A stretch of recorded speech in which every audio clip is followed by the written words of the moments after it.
A few months ago, I posted a video about expensive cinema gear that is worth every penny. And that video was really about how even though gear can be really expensive, in the long run, it might actually save you money because of the quality of the equipment.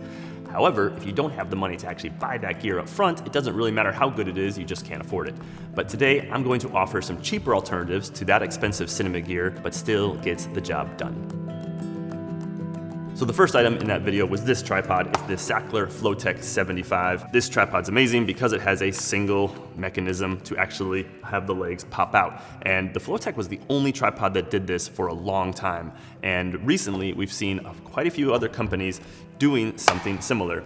So this tripod, legs alone, is $1,700. And depending on what head you get with it, Sachtlers are close to $2K. This Manfrotto is about $600. So you're looking at somewhere between $2,300 and $3,000 for this tripod. I recently have started using this.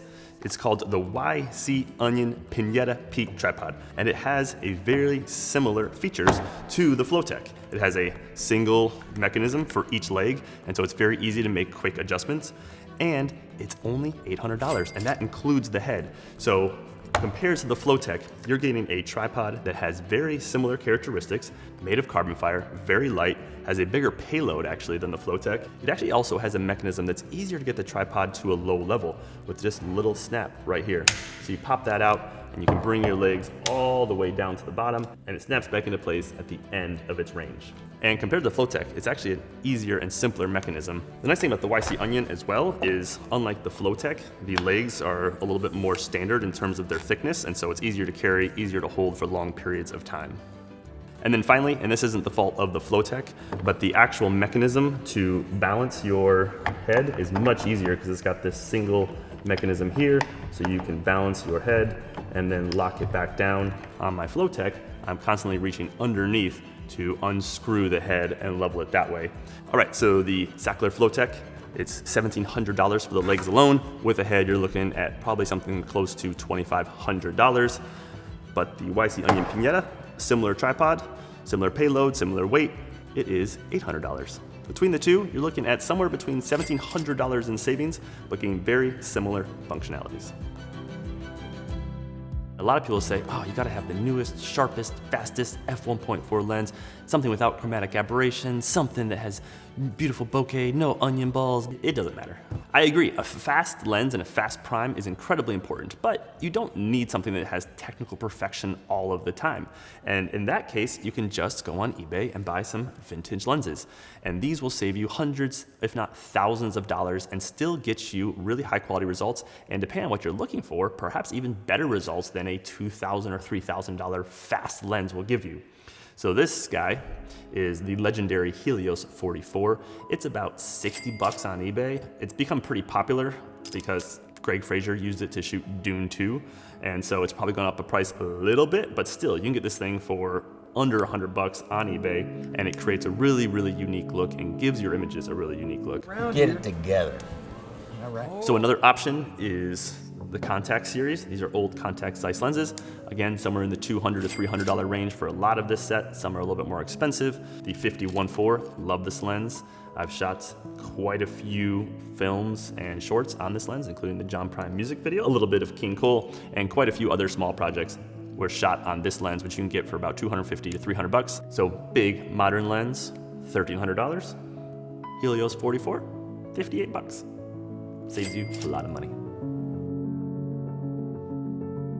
Now, in my expensive cinema gear that's worth every penny, I talked about the Aputure bulbs. They're the B7C, and this is the 8-bulb kit. And I stand by that. These bulbs are amazing, but 90% of the time, I use these bulbs to put them in lamps and dim them up and down. If that's all you're doing, putting them in lamps for practicals like I have here behind me, then you can just use a regular light bulb. Attach this light bulb with a dimmer you can get off Amazon or at Home Depot or Lowe's or kind of anywhere else. And that will allow you to actually dim normal light bulbs up and down. Then you're able to keep them in the shot without actually blowing out your image. So here we go.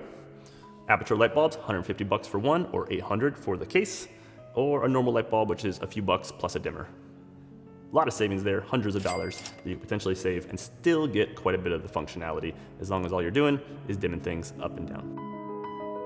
Next on the list, and this is something a lot of filmmakers say is imperative and you have to have on your kit, and that is a nice big bright monitor. So this is the Portkey 7-inch. It's a little dusty.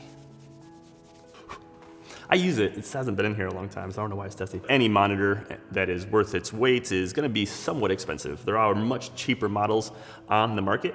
This one's about $800, but you can go with small HD and spend $2,000 to $3,000 on a monitor, or you can go with something cheaper that maybe isn't as bright or has as many inputs and outputs and functionalities. They can get you somewhere about $300 or $400.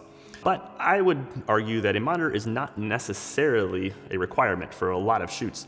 So we have two C70s shooting this right now, and for my latest work, King Cole, I use a C70 to shoot a lot of that film, and I probably shot 80 to 90% of it with the monitor that comes on the back of the camera. And that was with a T1.5 lens, pulling focus with my hands. So a very cheap alternative is using the monitor that comes with the camera. But just make sure your camera actually has a usable monitor. If you already have a camera, this monitor will be free. And an external monitor, I would say for a good average monitor, probably $700 to $800. So pretty good cost savings there. $700 to $800 you can put towards a really nice lens. Something really important is making sure that all your footage is synced from your two cameras and potentially your audio as well. And a great way to do that is with timecode. And these are the Tentacle syncs. They slot on top of your camera, go to the timecode port, and then they sync all of your devices. Well, here's a free option. You just clap. And then you find that clap with all your different audio and video files, and you line it up in post, and then they're all synced. The only problem is you have to do that every single time you start a clip. So Tentacle syncs, if you can't afford them, just clap with your other hand, maybe snap. So a few $100, free. In the expensive cinema gear that's worth every penny video, we talked about the gimbal, which is really one of the only ways you can get really smooth images. But they are often very expensive. They've come down a lot in price, so they're definitely more affordable. But again, if you can't afford a few $100, then there are other ways to create stable images while walking or moving around, and that is mostly just adding weight. And the best way to add weight is use a heavier camera and keep it connected to your tripod, and then just hold your tripod up, and that will make your footage even steadier. It's not as good as a gimbal while you're walking, but it's definitely a lot better than just having it in your hands itself. So gimbal, $600, $700, $800 or higher. The tripod that you already own, free, but if you don't have a tripod, then maybe a couple $100. This is a small rig multi-tool, and it's useful for taking on tripod plates and screwing on some other stuff, but it's $30, which is expensive for this. But I have an even cheaper option. To take your tripod plate on and off, just use a quarter. This, $30. This, 25 cents. As you can see, quite a bit cheaper. Now, what's great about using a quarter is there's actually even cheaper options than a quarter. For example, the penny. Cost savings, about $29.99. So there you go, cheaper alternative to expensive cinema gear. As you start to progress in your filmmaking career and can afford more expensive gear, some of these might be better just to replace and actually buy the more expensive item, but until you can actually afford it, until it actually makes sense, then there are plenty of options to still get great looking images at a much lower cost than many would have you believe. So what do you think? Are there other pieces of cheap gear that you use that are as good or if not better than the more expensive counterparts? Leave them in the comments below, and I'll see you in the next video.